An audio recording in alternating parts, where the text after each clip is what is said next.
Jadi orang-orang yang membangun rumah tangganya, ya, kehidupan dalam langkah pernikahannya sampai dia berjalan dalam ketakwaan kepada Allah, sebetulnya nggak sulit tentang dunia. Gitu. Jadi mohon maaf nih kalau dengan kalimat ini barangkali kurang menyenangkan, gitu kan? Kalau ada persoalan yang tidak pernah tuntas, padahal mungkin secara materi tercukupi, gitu kan?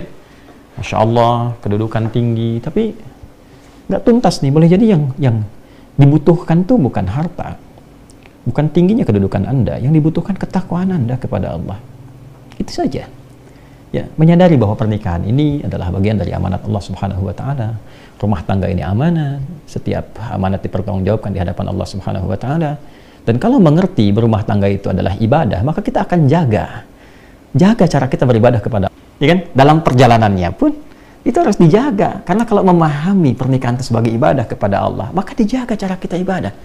Ya, jaga, jangan sampai ya terkena sesuatu yang kotor atau melanggar ketentuan ibadah. Nah, ini kalau dipertahankan, maka apa yang terjadi?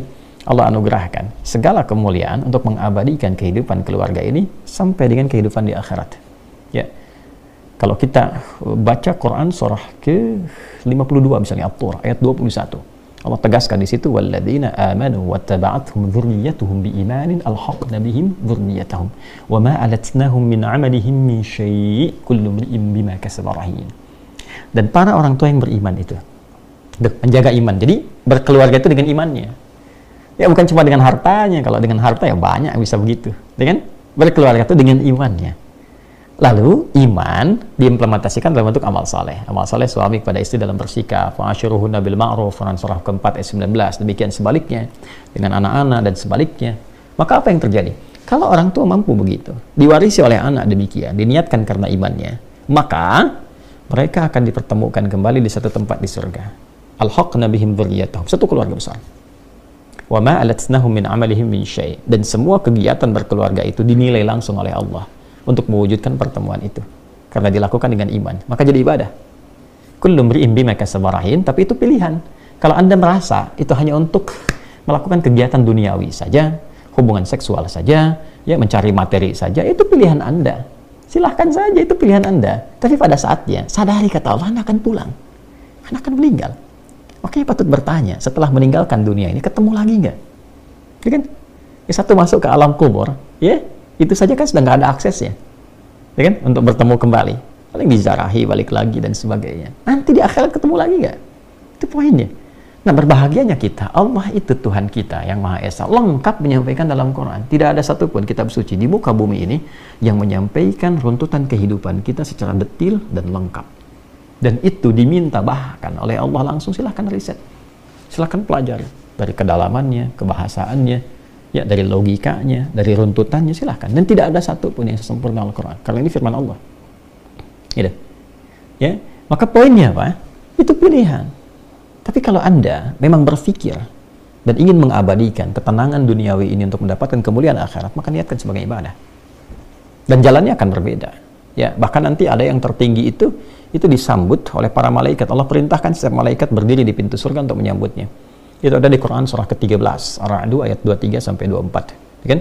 Jannatu 'adni yadkhulunaha wa man salaha min abaihim wa azwajihim wa dhurriyyatihim wal malaikatu yadkhuluna 'alaihim min kulli bab. Salamun 'alaikum bima sabartum fa ni'ma 'uqbad dar. Ada satu keluarga besar yang masuk dari surga Aden. Satu keluarga. Ya, ada suami dan istrinya, ya. Bahkan ayah ibunya. Suami istri, ayah ibu, dan keturunan ke bawahnya, anak cucu. Keluarga besar masuk. Masya Allah. Ya, saat masuk itu Allah perintahkan pada malaikat berbaris di pintu surga, sambut mereka dan selamati. Maka malaikat menyelamati mereka dengan kalimat salamun alaikum bima sabartum. Selamat ya, Anda sabar dalam menjalani kehidupan di dunia. Sabar, karena sakinah itu kan lekat dengan persoalan. Maka Anda sabar menunaikan sholat, sabar tahajud, sabar berpuasa sunnah, sabar berdoa kepada Allah, sabar dengan qanaah atas rezeki yang Allah berikan, ya kan? Ya, sabar membina kehidupan rumah tangga. Lakukan karena Allah. Kalau cuma karena peran suami dan istri, capek rumah tangganya. Tapi kalau dilakukan untuk menaati Allah, ada keringanan nantinya. Gitu. Kalau semua ditampilkan seperti itu, capek hidupnya. Tapi kalau kita lakukan lillah, sudah Allah yang titipkan, ya jalani dulu aja. Bismillah, pelan-pelan. Dia akan ketemu jalannya, Allah akan arahkan pada kebaikan yang mendekatkan kita kepada Allah. Itu poinnya. Ya. Maka malaikat mengatakan salamun alaikum bima sabartum, sekarang nikmati hasilnya. Fa ni'ma uqbad dar. Silahkan nikmati tempat terindah ini yang belum pernah dijamah dirasakan oleh siapapun. Ya, dari kalangan makhluk Allah Subhanahu wa taala. Jadi ini poinnya teman-teman sekalian. Jadi poin pertama, bila kita ingin membuka kehidupan rumah tangga yang baik sebagai anak, sebagai ayah, sebagai ibu, suami istri, maka yang pertama bangun visi kehidupan itu sebagai ibadah. Sebagai anak, rasakan itu tentang ibadah. Ibadahnya apa? Allah perintahkan dengan menaati orang tua. Kepada ibu bagaimana? Itu diletakkan setelah tauhid loh. Ya, di Quran surah 17 itu ayat 23, wa qadha rabbuka alla ta'budu illa iyyah, itu tauhid. Wa bil walidaini ihsan. Dan bakti pada orang tua. Jadi bakti pada orang tua diletakkan setelah tauhid. Makanya nilainya tinggi. Anak yang selalu berbakti pada orang tua, ayahnya, ibunya, terutama ibu itu dekati, sayangi, muliakan, berikan apa yang mampu kita berikan. Itu ridha Allah turun. Karena letaknya itu dekat sekali antara tauhidullah, menaati Allah Subhanahu wa taala, bertuhan kepadanya. Setelah itu dilekatkan, Allah perintahkan untuk ibadah. Ibadah pertamanya apa? Setelah bertuhan. Bertuhan itu membuktikannya dengan sholat. Yaitu ada di Quran surah 20 ayat 14. Innani anallahu la ilaha illa ana fa'budni wa aqimis salata li dzikri.